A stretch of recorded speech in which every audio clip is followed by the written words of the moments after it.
ഞാനിന്നിവിടെ തയ്യാറാക്കാൻ പോകുന്നത് ഗോതമ്പ് പുട്ടാണ്. നല്ല സോഫ്റ്റ് ആയിട്ടുള്ള ഗോതമ്പ് പുട്ട് എങ്ങനെയാണ് തയ്യാറാക്കുന്നതെന്ന് നോക്കാം. ഇതിലേക്ക് ആവശ്യത്തിനുള്ള ഉപ്പ് പൊടി ഇട്ട് കൊടുത്തിട്ടുണ്ട്. ഇനി ഇതിലേക്ക് നമുക്ക് കുറേശ്ശെ വെള്ളം ഒഴിച്ച് കൊടുക്കാം. എന്നിട്ട് പൊടി നന്നായി ഒന്ന് നനച്ചെടുക്കണം. തോനെ വെള്ളം ഒഴിച്ച് കൊടുക്കരുത്, കുറേശ്ശെയായിട്ട് വെള്ളം വേണം ഒഴിച്ച് കൊടുക്കാൻ. കുറച്ച് വെള്ളം കൂടി ഒഴിച്ച് കൊടുക്കാം.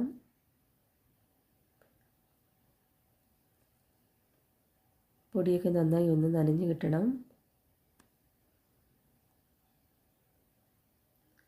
ഇതുപോലെ കട്ടയായിട്ടാണ് ഇപ്പോൾ കിടക്കുന്നത്. ഇത് നമുക്കൊരു മിക്സിയുടെ ജാറിലേക്ക് ഇട്ടൊന്ന് അടിച്ചെടുക്കാം.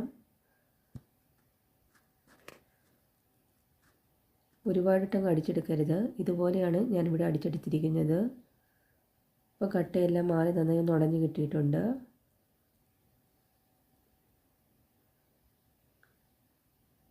ഇതിനി നമുക്ക് മാറ്റി വയ്ക്കാം.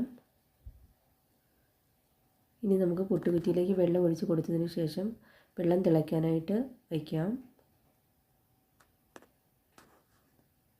വെള്ളമൊക്കെ നന്നായി ആവി കയറി വന്നിട്ടുണ്ട്.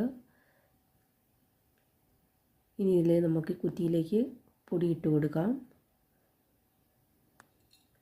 ആദ്യം നമുക്ക് കുറച്ച് തേങ്ങ ഇട്ട് കൊടുക്കാം. ഇതിൻ്റെ മുകളിലേക്ക് നമുക്ക് കുതിർത്ത ഗോതമ്പ് പൊടി ഇട്ട് കൊടുക്കാം.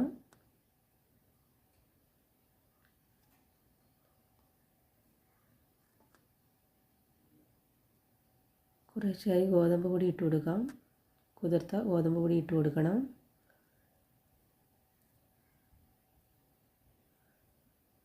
ഇപ്പോൾ പകുതിയായിട്ടുണ്ട്. ഇനി ഇതിൻ്റെ മുകളിലേക്ക് നമുക്ക് കുറച്ച് തേങ്ങ കൂടി വെച്ച് കൊടുക്കാം.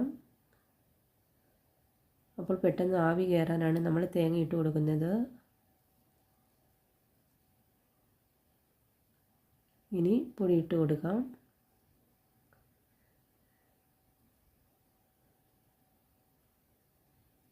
കുറച്ചുകൂടി ഇട്ട് കൊടുക്കാം.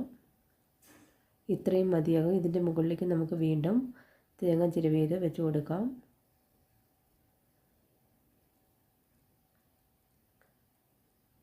ഇനി ഇത് നമുക്ക് ആവി കയറ്റിയെടുക്കണം. അടച്ചു കൊടുക്കാം.